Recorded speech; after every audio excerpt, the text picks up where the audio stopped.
Assalamualaikum warahmatullahi wabarakatuh. Waalaikumsalam warahmatullahi wabarakatuh. Pak Ahmad sehat, Pak Ahmad? Alhamdulillah, luar biasa Ibu. Luar Bagaimana biasa. Ibu? Alhamdulillah. Alhamdulillah. Baik, nih ada biasanya kita ya sedikit diskusi ya Pak Ahmad. Baik. Bagaimana nih perasaan Pak Ahmad selama 4 bulan terakhir mengikuti calon guru penggerak ini? Oke. Perasaan yang pertama sangat senang ya, karena dengan adanya kegiatan pendidikan guru penggerak ini membuat saya merasa menambah wawasan dan bisa sharing, berdiskusi, bersilaturahmi dengan rekan-rekan yang ada di SMA Cikalong yang mengikuti guru penggerak juga, maupun dengan guru-guru yang ada di Kabupaten Bandung Barat yang mengikuti kegiatan guru penggerak ini. Lalu bagaimana Bapak membagi waktunya? Oke, baik. Tentunya dalam membagi waktu ini saya menggunakan strategi-strategi tentunya ya.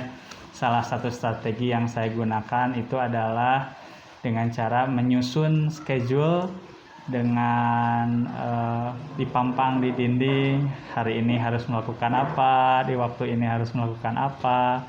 Mungkin itu strategi yang saya gunakan.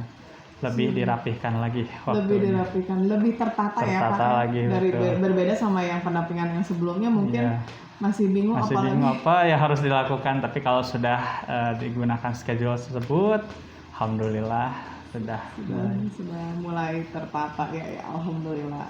Lalu bagaimana nih dukungan sekolah dan kepala sekolah kepada Bapak terkait pendidikan guru penggerak? Alhamdulillah selama ini sangat mengapresiasi ya penuh, apalagi dorongan dan motivasi dari Bapak Kepala Sekolah terhadap guru penggerak, khususnya saya gitu, itu sangat banyak, dimulai dari memfasilitasi berupa sarana prasarana, bahkan kemarin juga kita difasilitasi untuk melaksanakan suatu program-program, salah satunya adalah program jangka pendek diseminasi budaya positif, lalu pembelajaran diferensiasi juga terhadap guru-guru, dan dukungan dari guru-guru pun itu sangat positif terhadap kami, tentunya guru penggerak, sehingga apa yang kami punya itu bisa dibagi, dan tentunya guru-guru yang mendengarkan diseminasi tersebut siap untuk membaginya.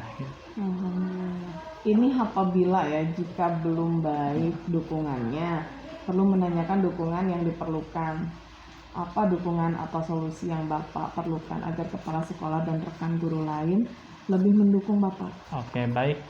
Sebelumnya mungkin tidak secara menyeluruh ya, guru pun mendukung kegiatan atau program yang kami lakukan gitu. Mungkin ada saja beberapa yang itu resisten atau ya tidak terlalu support kepada kami. Nah, solusinya ya kami melakukan pendekatan secara personal. Nah, kami juga pendekatan secara positif. Mungkin saja ada beberapa hal yang belum mereka pahami.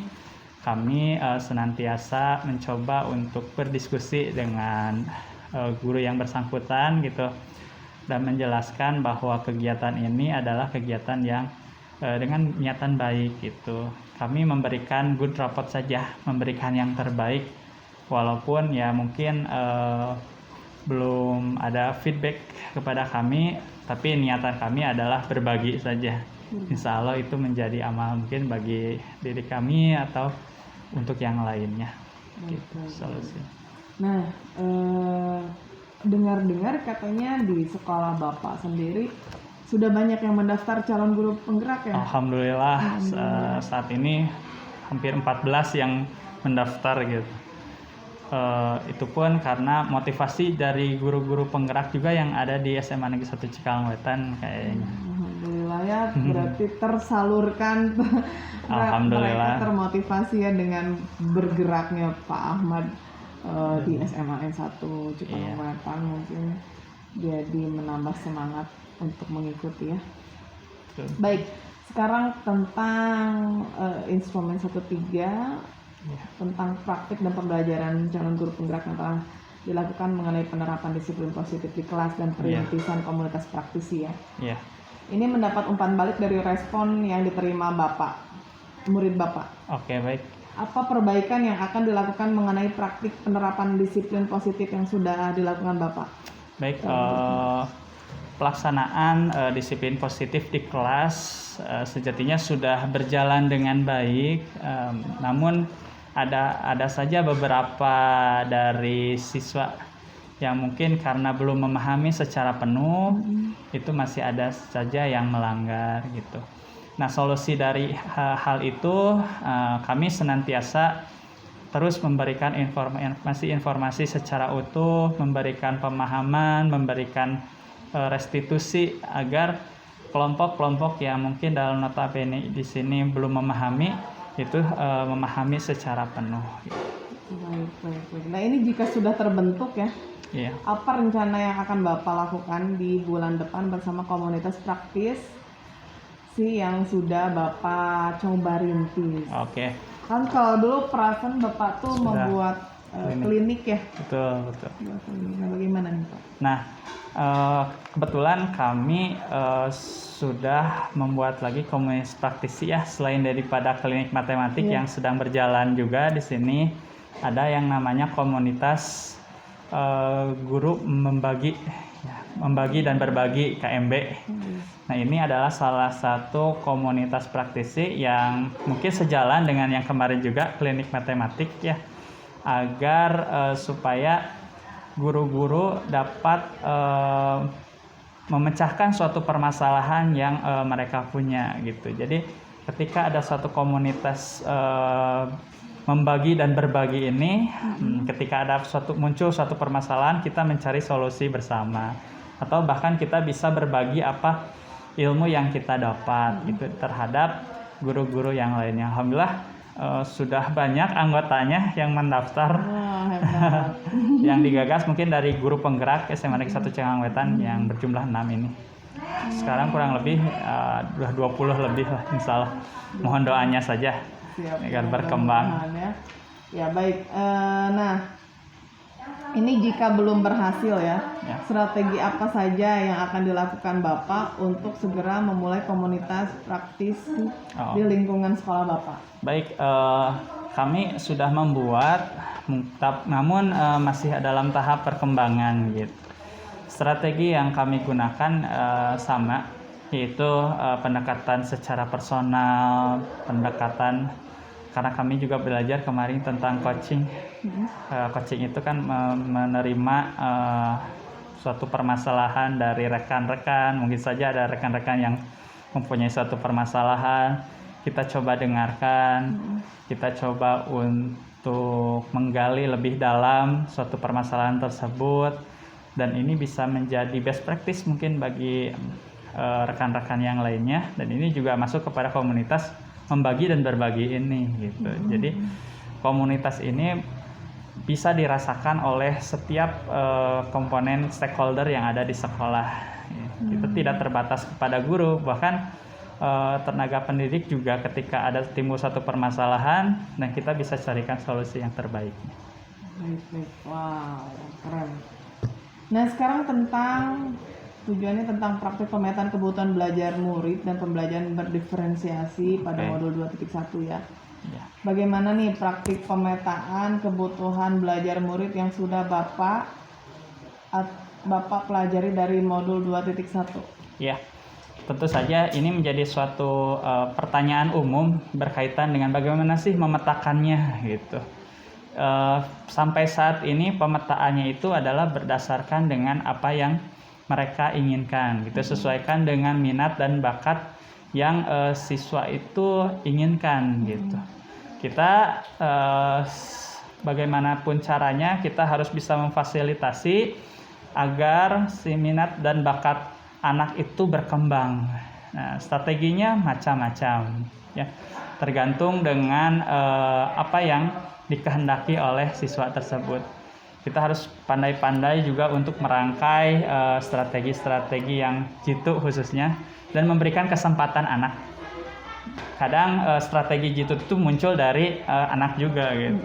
Seperti apa yang sudah saya lakukan di dalam kelas gitu. salah satu materinya yaitu dimensi 3, bagaimana cara untuk menghitung titik ke titik. Anak itu bisa mengaplikasikan dalam kehidupan sehari-hari, bisa menghitung sisi dari suatu ruangan. Itu kan macam-macam, ada yang menggunakan penggaris, ada yang menggunakan tambang gitu, dengan apa yang alat yang mereka punya. Seperti aksi nyata yang tadi Gitu. yang sudah dilakukan ya Bapak ya. Iya, itu adalah salah satu bukti bahwa anak itu berkembang dengan pola pikirnya, dengan cara mereka. Yang terpenting tujuan yang kita harapkan itu tercapai. Ya, apapun caranya, tetap anak itu mendapatkan tadi suatu jarak yang sama, walaupun dengan cara pakai tambang, pakai penggaris, atau bahkan menghitung ubinnya. Yang penting tujuan dari pembelajarannya tercapai. Lalu apa saja nih kendala yang dihadapi selama mencoba melakukan pemetaan kebutuhan belajar murid? Ya. Dan bagaimana strategi yang dilakukan? Ya, terkendalanya mungkin anak itu cenderung sulit untuk mengemukakan apa yang diminatinya gitu. Kadang juga bertanya, iya Pak, apa ya bakat saya ya itu. Nah, strategi yang saya lakukan adalah menggunakan metode coaching itu bisa juga ya, karena iya kita menggali tujuannya apa, lalu kita mengidentifikasi sebanyak mungkin gitu apa potensi yang dipunya, lalu kita gunakan juga rencana aksinya kayak gimana gitu, lalu nanti kita lihat tanggung jawabnya atau komitmen ke depannya seperti apa gitu. Baik, apa nih manfaat yang Pak Ahmad rasakan sendiri sebagai calon guru penggerak setelah melakukan pemetaan kebutuhan belajar murid? Ya, sangat banyak sekali manfaat yang saya dapat gitu. Yang salah satunya itu adalah membuka wawasan bahwa potensi minat dan bakat siswa itu sangat luas ya, sangat banyak. Kita tidak bisa membatasi hal itu justru kita harus membebaskan bagaimanapun cara siswa gitu, open minded atau pemikiran secara terbuka. Yang jelas kita tugasnya itu adalah mengawasi dan mengantarkan kepada tujuan utama dari pembelajaran tersebut. Terserah siswa tersebut mau menggunakan metode dan strategi apa, yang pasti tujuannya tersampaikan. Baik. Nah, lalu apa saja nih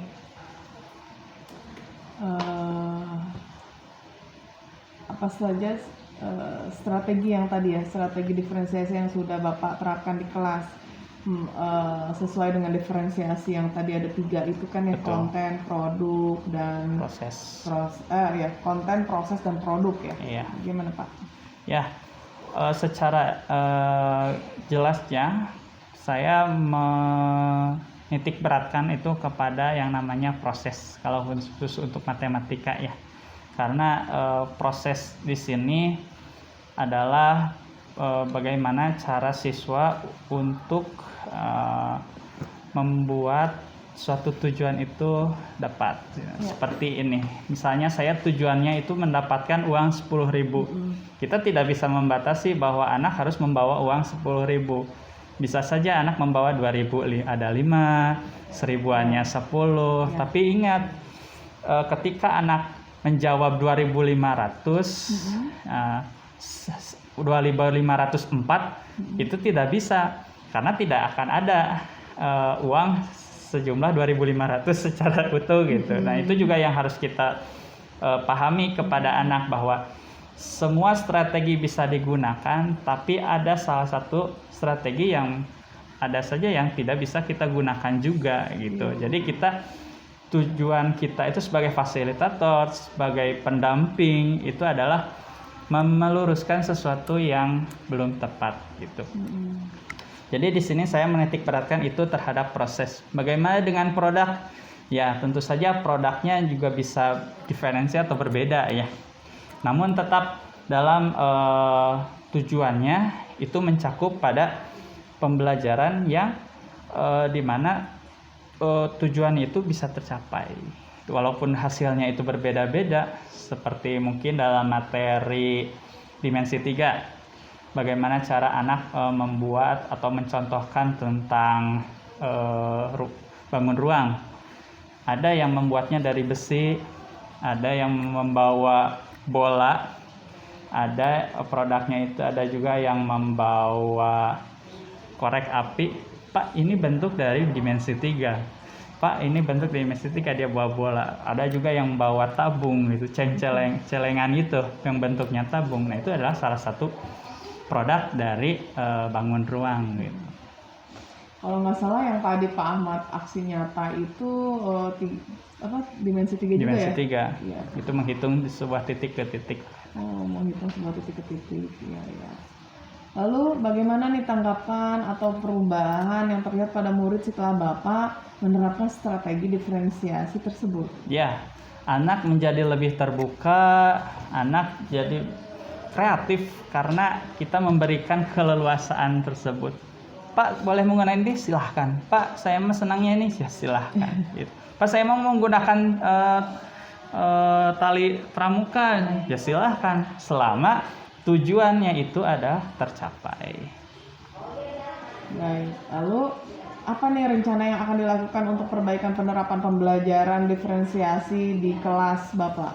Oke, mungkin perbaikannya adalah bagaimana cara untuk menata langkah demi langkahnya, sintak demi sintaknya, agar yang tadi itu kesalahan itu diminimalisir. Ya. Ketika kita minta uang 10.000, dia menjawab 2.504, itu kan ada suatu miss. Kenapa? Karena 2.500 itu dalam kehidupan nyata tidak ada gitu. Nah, matematika juga seperti itu.